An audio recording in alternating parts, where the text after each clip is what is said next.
Fala galera, tô vindo aqui para responder nossas questões de aprendizagem da semana. Lembrando que o nosso tema da semana foi o manejo da hiponatremia. Se você ainda não viu a aula no canal no YouTube, acesse lá que tem uma aulinha sobre o assunto para quem tiver alguma dificuldade, beleza? Então vamos lá.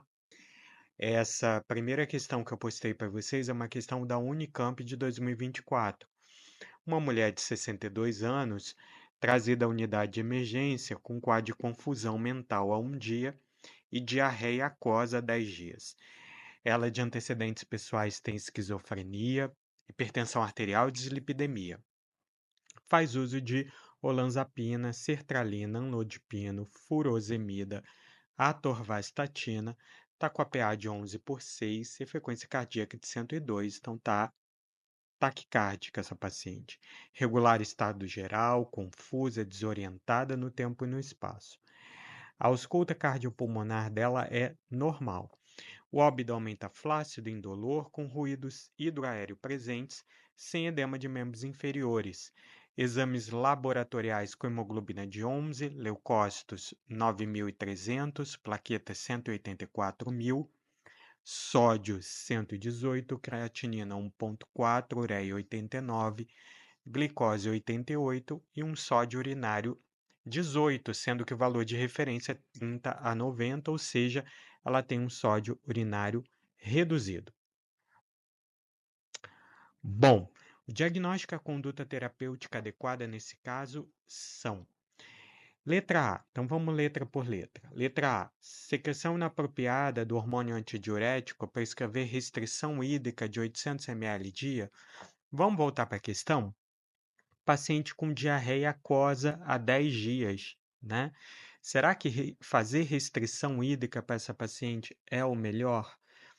Mais um ponto importante aqui, que a gente tem um sódio urinário reduzido. E a gente tem que lembrar que na secreção inapropriada do hormônio antidiurético, a gente tem um sódio urinário aumentado. Letra B. Uma hiponatremia hipotônica hipovolêmica prescrever hidratação com salina 3%. Ótima alternativa aqui no caso. A gente tem uma paciente com um quadro de hipovolemia e com confusão mental. Então, a gente precisa fazer uma reposição de salina 3%, iniciando com a velocidade de infusão um pouquinho maior para tirar esses sintomas neurológicos dela, como a gente conversou na nossa aula. Polidipsia primária para escrever restrição hídrica não é compatível com o quadro. Hiponatremia hipovolêmica por perda renal. Por que não é por perda renal aqui nesse caso? Porque, voltando, a gente tem um sódio urinário reduzido. E no paciente com perda renal, a gente teria um sódio urinário aumentado e não reduzido, ok? Então, a resposta correta dessa questão é a letra B. Próxima questão, a gente tem uma paciente de 75 anos que tem histórico de hipertensão, diabetes, tabagista, infarto e que apresenta lúcida, orientada, ou seja, ela está bem, o estado mental dela está bom, sem sintoma neurológico, mas tem estertores até 1/3 médio de ambos os pulmões e edema de membros inferiores, sugerindo aqui um quadro de insuficiência cardíaca. Lembrando que as principais causas de insuficiência cardíaca são hipertensão e infarto. Portanto, aqui pergunta o manejo da hiponatremia dessa paciente. Um sódio de 126, paciente sem sintoma neurológico, a gente trata a causa base. Se ela é uma paciente com insuficiência cardíaca que está congesta, vamos prescrever para ela furosemida. É a conduta mais apropriada agora no momento. Alternativa D. Já essa outra paciente, uma questão da USP de 2023, é uma paciente tabagista com tosse persistente e hemoptise. Não faz uso de nenhuma medicação. Ela está consciente, orientada, tem um bom enchimento capilar, corada, hidratada e sem edema. Está com a pressão normal, frequência cardíaca normal, saturando bem em ar ambiente, a glicemia de 104, restante sem alterações. No raio-x, ela tem uma massa espiculada de 6 centímetros perilar. Exames laboratoriais: hemoglobina 11, plaqueta 247, creatinina 0,73, ureia 24, ou seja, função renal preservada, pouquinho de anemia. Tem um sódio de 119, potássio normal e um exame de urina com osmolaridade urinária aumentada. Então, osmolaridade urinária aumentada numa paciente com hiponatremia e com uma massa pulmonar, a gente pensa em síndrome da secreção inapropriada do hormônio antidiurético, que é uma síndrome paraneoplásica associada principalmente a câncer de pulmão de pequenas células.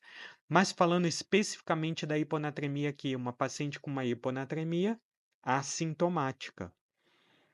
Qual é a melhor conduta nesse caso? Restrição hídrica é a melhor alternativa, ok? Não é uma paciente congesta para a gente fazer furosemida, não tem sinais neurológicos, não é uma hiponatremia com sinais clínicos graves para a gente prescrever uma solução de NaCl 3%, e o soro fisiológico também não está indicado aqui nessa situação. Questão 10. Hiponatremia, um dos distúrbios eletrolíticos mais frequentes. Sobre esse tema, assinale a alternativa correta. A síndrome de secreção inapropriada de hormônio antidiurético é a causa mais comum de hiponatremia hipervolêmica? Não, né?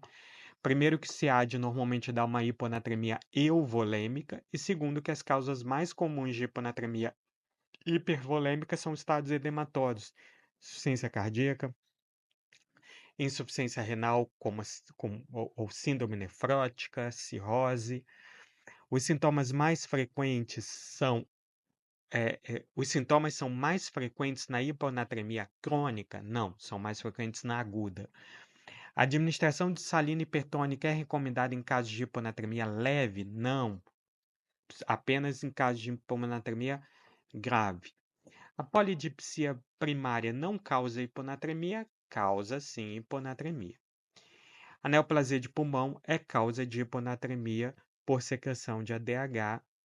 Perfeita alternativa, letra E. Muito obrigado, pessoal, pela atenção. Ficamos aí com mais algumas questões e já já tem mais aulinha e mais novidade no canal. Até já.